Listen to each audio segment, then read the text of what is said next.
ak njëggalam lu yaatu la mu ne kon loolu mooy nit ki wax loolu allahumma anta rabbi la ilaha illa ant xalaqtani wa ana abduk wa ana ala ahdika wa wa'dika ma stata'tu a'udhu bika min sharri ma sana'tu abu'u laka bi ni'matika alayya wa abu'u bi dhanbi faghfir li fa innahu la yaghfiru dhunuba illa ant nee na loolu mooy jéggalu gi gën a màgg ci njéggal gu nit ki di jéggalu yàlla nee na bu nit ki xëyee wax ko te ba mu koy wax mu am ci yaqin gëm ko xolam fas ko teewlu ko nee na bis booba bu ca faatoo aljanna la jëm bu ko waxee ci guddi fekk ne ba mu koy wax lu mu gëm la fas ko guddi googu bu ca faatoo aljanna la jëm njéggal rek baatu njéggal goo xam ne yonentu yàlla bi yàlla yónni ci ñun moo ñu ko jàngal ne ñu ku ko wax ci yéen bis boobu bu ci faatoo day dem aljanna lan moo gën a màgg loolu lan moo gën a wóor loolu waaye nit ñi dañ fiy bàyyi loolu nga xam ne ci ñaari phrase la nekk topp ay dog ak ay lu ne yuñ leen di jox ñu ne ci yooyu guddeeg bëccëg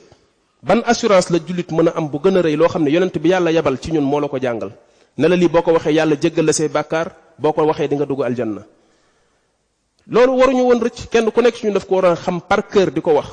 waaye da ngay gis ñu bàyyi ko fi topp ay xeeti ñaan ak ay dog yu ñuy jox yoo xam ne gudd na guddaay boo xam ne jafe-jafe waay boo xam ne da ngay gis ay nit yu toog lu mat 2 heures de temps di wax ak wér dëkk waaye mbir moo xam ne yonent bi alayhi salaam jàngalu leen ko digalu leen ko